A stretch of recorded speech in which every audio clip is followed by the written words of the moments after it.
Alors, donc nous, notre sujet aujourd'hui qu'on va vous présenter, c'est les fréquentations. Donc, tout d'abord, je vais vous lire la définition des fréquentations. Alors, Désolé. Alors, les fréquentations, c'est les personnes qu'on est amené à côtoyer, assez fréquemment. Donc ça, c'est la définition.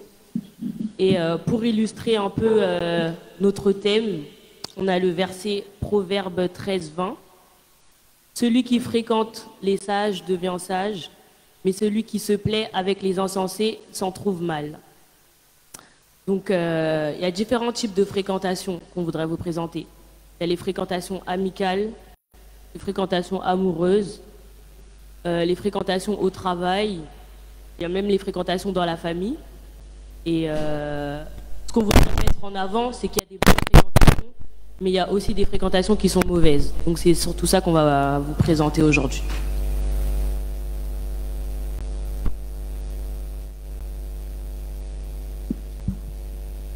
Alors, comme ma sœur Déborah vient de vous le présenter, du coup, nous on parle des fréquentations. Les fréquentations.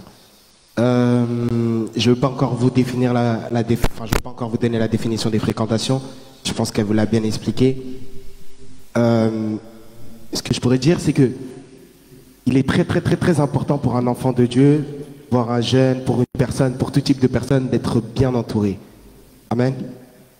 Amen. Oui, il est très important pour tout type de personne d'être bien entouré. La Bible déclare. Est-ce que quelqu'un connaît la définition de la foi? Est-ce que quelqu'un peut me donner la définition de la foi? Selon la Bible. Yes. À ce que je me souvienne, c'est une ferme assurance en quelque chose que nous ne voyons pas, un truc comme ça. Ok. Ok. Ça commence bien. Ok, c'est bien, ça commence bien. Quelqu'un d'autre peut... Et une ferme assurance des choses que l'on espère et une démonstration de celles qu'on ne voit pas. D'accord, amen, amen. Alors, une ferme assurance de choses qu'on espère, mais dans la foi, c'est-à-dire que la foi, je veux prendre le début, la foi vient de ce que l'on... La foi vient de ce que l'on... Voilà pourquoi il est très important d'être bien entouré. C'est-à-dire que si tu marches avec une personne, tu marches avec des gens qui ont un mauvais raisonnement, tu marches avec des gens, par exemple, qui aiment... tu marches avec des moqueurs, tu marches avec des gens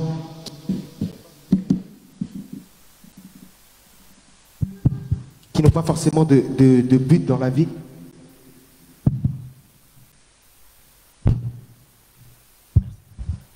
Si tu marches avec des gens, merci, qui n'ont pas forcément de but dans la vie, tu n'iras nulle part. Pourquoi? Parce que tu seras, entre guillemets, conditionné par le raisonnement des personnes qui t'entourent. Est-ce que quelqu'un me suit? Parce que, quelque part, sans le vouloir, tu commenceras à mettre ta foi en raisonnement, dans le raisonnement de tes proches. C'est-à-dire que la personne qui t'entoure, les personnes qui t'entourent, c'est-à-dire diront que ça c'est pas bien, ça c'est pas bien. Peut-être qu'au début, toi tu seras d'un avis différent, mais à force de marcher avec ces gens-là, tu vas commencer à penser comme eux. Est-ce que ça vous est déjà arrivé de faire quelque chose à cause de vos amis, mais vous n'étiez pas forcément d'accord au début? Ça vous est déjà arrivé plus d'une fois? Voilà pourquoi il est très important d'être bien entouré. Je vais vous lire un verset. Est-ce qu'on peut nous afficher Psaume 1 au verset 1, s'il vous plaît? Merci. Je lis au nom du Seigneur Jésus-Christ. Heureux l'homme qui ne marche pas selon les conseils des méchants, qui ne s'arrête pas sur la voie des pécheurs, qui ne s'assied pas en compagnie des moqueurs. Amen. L'entourage. C'est-à-dire que si tu marches avec ces gens-là, c'est-à-dire que tu marches avec les méchants, tu marches avec ceux qui se moquent tout le temps des gens, quelque part, toi-même, tu risques de rater le ciel seulement à cause de ton entourage. C'est-à-dire, Jésus revient bientôt, mais on ne sait pas quand il reviendra. Et maintenant, si Jésus il revient, il te retrouve. Vous êtes là, vous êtes en train de vous moquer du gars qui vient de passer, parce que son pantalon, parce que son cargo, il était je ne sais pas comment. Est-ce que vous me suivez? Est-ce que vous me suivez? La Bible déclare dans 1 Corinthiens 15, 33, les mauvaises compagnies corrompent les bonnes mœurs. C'est-à-dire que tu peux être toi-même, tu peux avoir un bon fond. Tu peux avoir... Moi, je vais vous prendre mon propre exemple, hein. Moi, à l'école, quand j'étais plus jeune, quand j'étais à l'époque du collège, à chaque année, on répétait à ma mère, Glady, il est super intelligent, mais ça ne va pas. Pourquoi? Parce que il est tout le temps avec ses amis, il fait tout le temps n'importe quoi. Pourtant, il est intelligent. Vous êtes toujours là? Pourquoi? L'environnement. L'environnement a un impact sur votre vie. L'environnement, les personnes qui vous entourent, c'est très, très, très important de bien s'entourer. Parce que, vous savez, je vais vous prendre... Est-ce que je peux prendre juste 2 personnes? Kojak, viens. Mon frère, est-ce que tu peux venir, s'il te plaît? Tu t'appelles comment? Tu t'appelles comment? Comment? Ouais. Ok. On marche ensemble. Non, par ici. On marche ensemble. Marchons. Eh, les gars, franchement... Vous voyez l'argent qui est sur le que j'ai trouvé là à ma mère, je sais pas je fais quoi, j'utilise ou je sais pas, je laisse ça à elle, mais t'as vu, pour l'instant c'est pas rendu compte, hein. Je sais pas, vous en pensez quoi, ouais. À dire toi.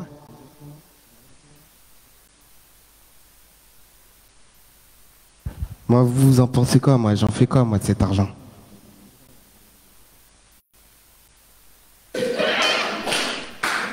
Faut pas voler. Hein. Faut pas voler. Faut pas voler. Mais toi, t'en penses quoi? Qu'est-ce que je dois en faire? Faire les bonnes choses. Faire les bonnes choses, c'est-à-dire ce qu'est l'argent de ma mère. Qu'est-ce que ton cœur te dit de faire? Est-ce que tu penses que si ta mère elle serait à côté de toi, est-ce que tu aurais fait ça? C'est vrai. Ok. Toi, qu'est-ce que t'en penses? Parce que t'as vu, la nouvelle paire de Coco de Jojo, elle est sortie, hein? T'as entendu quoi? Ah ouais. En vrai. Moi, je suis même pas en vrai. Pourtant, c'est comment on va manger ou je rends les sous? Bon. À manger? Ah ouais. Mais si ma mère, elle découvre, je dis, c'est pas moi? Ouais. Pour vous, c'est qui le bon ami? C'est Kojak. Pourtant, sur le moment, là, on va bien manger, hein? On va bien manger, on sera bien content, hein? On sera bien content. Mais c'est qui le bon ami sur le long terme? C'est Kojak. Entourez-vous bien. Merci. Entourez-vous bien. C'est-à-dire, des fois on se dit, des fois c'est compliqué. Parce que tu te dis, ah cet ami-là, ce proche-là, avec lui, ça fait trop d'années, on est amis, on a grandi ensemble. Ça, on a grandi ensemble, on a fait beaucoup de choses ensemble. On ne peut pas se séparer comme ça. Si une personne est une pierre d'achoppement pour toi, coupe-la. Amen. Entourez-vous des personnes qui vous rapprochent de Dieu. Des personnes qui vous rapprochent du droit chemin. Des personnes qui vont vous inciter à faire de bonnes choses. Amen. Amen. Bon, moi je vous ai parlé des fréquentations amicales. Après, côté amoureuse, on a notre jeune marié qui est là. On a notre jeune marié qui est là.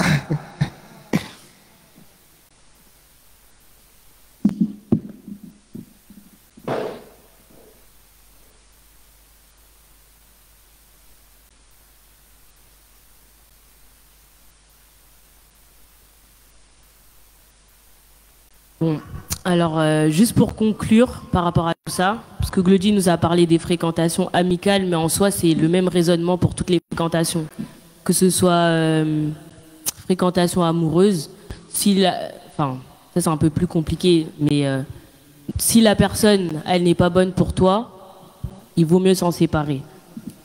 On a plusieurs versets, comme 1 Corinthiens 15, 33, les mauvaises compagnies corrompent les bonnes mœurs. Proverbe 13, 20, celui qui fréquente les sages devient sage, mais celui qui se plaît avec les insensés, s'en trouve mal. C'est juste pour nous dire qu'en fait, si vous traînez avec les bonnes personnes, vous avez plus la facilité à devenir une bonne personne.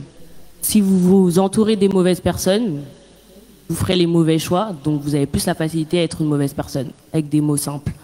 Et ça, c'est le cas pour tous les différents types de fréquentation, que ce soit les amis, au travail, même dans la famille. La famille, on n'est pas obligé de traîner avec tout le monde. pour être très honnête, il y a il y a des membres de votre famille qui seront pas des bonnes fréquentations pour vous. Donc, je dis pas de plus les calculer. Vous pouvez toujours être aimable avec tout le monde, mais vous n'êtes pas obligé de traîner avec cette personne. Vous n'êtes pas obligé de la fréquenter au quotidien, parce que vous savez que pour vous, elle n'est pas une bonne fréquentation. Donc ça, c'est la même chose dans tout type de fréquentation, en fait. Donc, si on n'a rien à rajouter, je vais juste demander s'il y a des questions par rapport aux fréquentations. Juste avant ça, je vais juste dire, des fois ce qu'on oublie, c'est dans une relation, c'est-à-dire dans tout type de relation, c'est-à-dire il y a ce qu'on nous apporte, mais il y a également ce que nous apportons. C'est-à-dire que des fois, on se dit que oui, on aime bien dire qu'un tel n'est pas une bonne fréquentation, mais est-ce que nous-mêmes, nous sommes une bonne fréquentation pour les autres? Et ça aussi, c'est très, très, très, très, très important.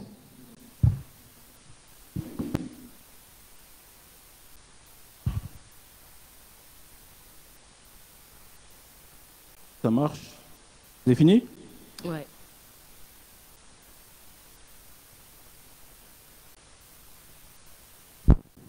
Ouais. Donc du coup,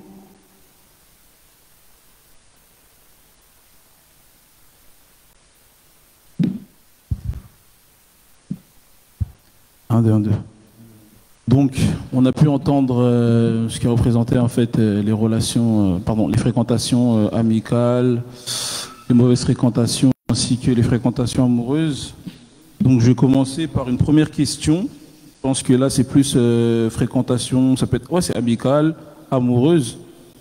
Est-ce que faut-il s'éloigner d'une personne de religion différente?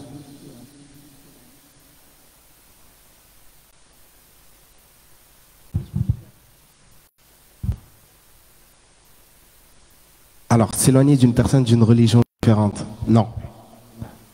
Non. Comment dire? Notre mission, c'est d'aller de par le monde et faire des nations des disciples. Amen. Est-ce que je vous ai encore? Alors, notre mission, c'est d'aller de par le monde et de faire des nations des disciples. Maintenant, le truc, en fait, c'est quoi? C'est que, comme je disais, dans une relation, c'est-à-dire, il y a ce que nous on apporte et ce que la personne nous apporte.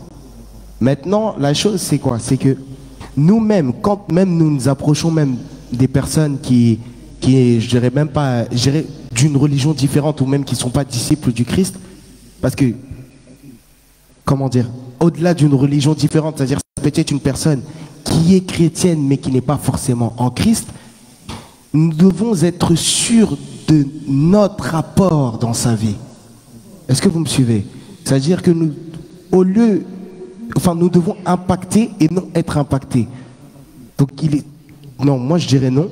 Non, tu n'es pas forcément obligé de fuir les gens qui ne sont pas de ta religion. Non. Nous devons faire des nations des disciples et nous devons approcher justement ces gens-là. Amen.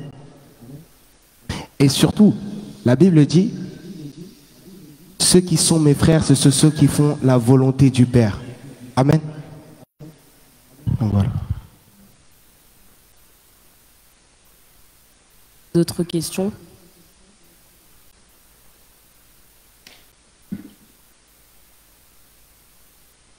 Prochaine question, c'est: j'ai des amis non chrétiens, dois-je m'en séparer? Donc on reprend la même question précédente. Ensuite, pourquoi la religion brise des fréquentations amicales?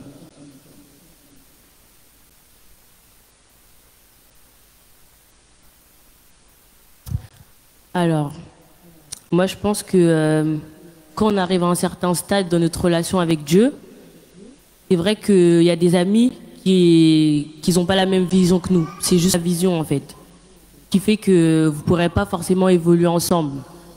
Je vais donner un exemple. J'ai des très bonnes amies à moi.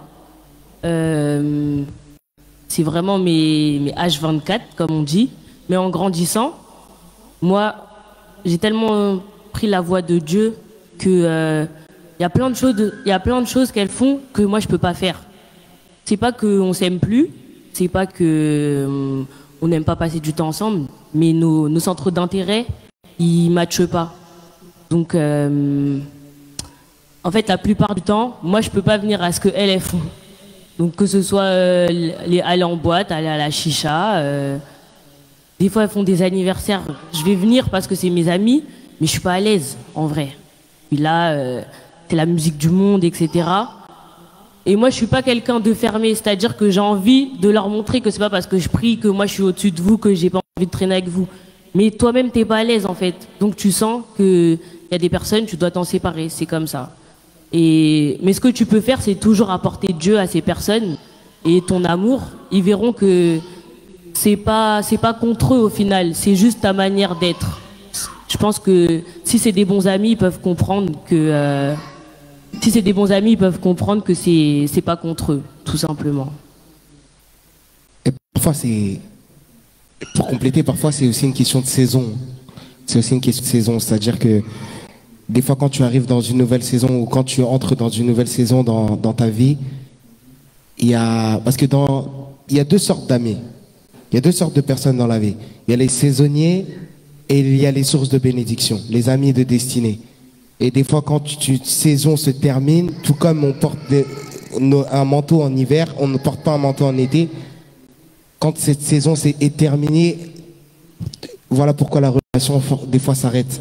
Mais ça ne veut pas forcément dire parce que tu es en crise que tu dois arrêter tes relations. J'ai une question.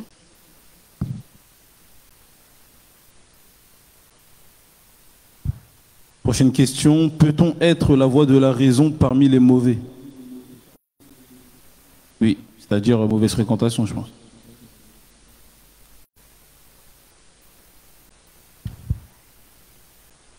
Alors, je m'appuie sur un verset qui dit « Le juste montre à son ami la bonne voie ». C'est Proverbe 12, 26. Donc, je pense qu'il ne faut pas rejeter les personnes parce qu'elles ne sont pas comme vous, parce qu'elles ne connaissent pas Dieu. Le but, justement, c'est que nous, on puisse leur apporter cette lumière qui est Dieu, qui est sa parole. Donc, faut pas les repousser. Le but, vraiment, c'est de les évangéliser. Donc, encore une fois, on ne vous demande pas d'être tout le temps avec eux parce que, justement, les mauvaises compagnies corrompent les bonnes mœurs. Ça pourrait vous attirer à vous aussi commencer à être comme eux. Mais vous voudrez mieux plutôt vous apporter ce que Dieu a mis en vous pour qu'eux, ils puissent venir vers Dieu. Tout ce que j'ai à dire.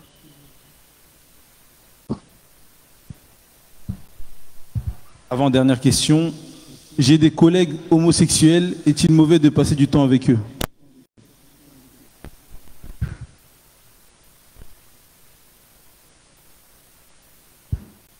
Lodi, les lots.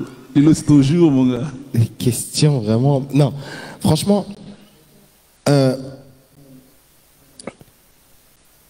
comme j'ai dit tout à l'heure, quand la Bible nous dit de faire des nations des disciples et quand la Bible nous recommande d'avoir l'amour parce que Jésus-Christ est l'amour, c'est-à-dire que quand Dieu nous dit d'avoir l'amour, à aucun moment Dieu sépare. C'est-à-dire à aucun moment Dieu nous dit, vous voyez les gens comme ça, il faut les aimer. Les gens comme ça, il faut les aimer. Les gens comme ça, il ne faut pas les aimer. C'est-à-dire nous devons aimer tout le monde, tout type de personnes.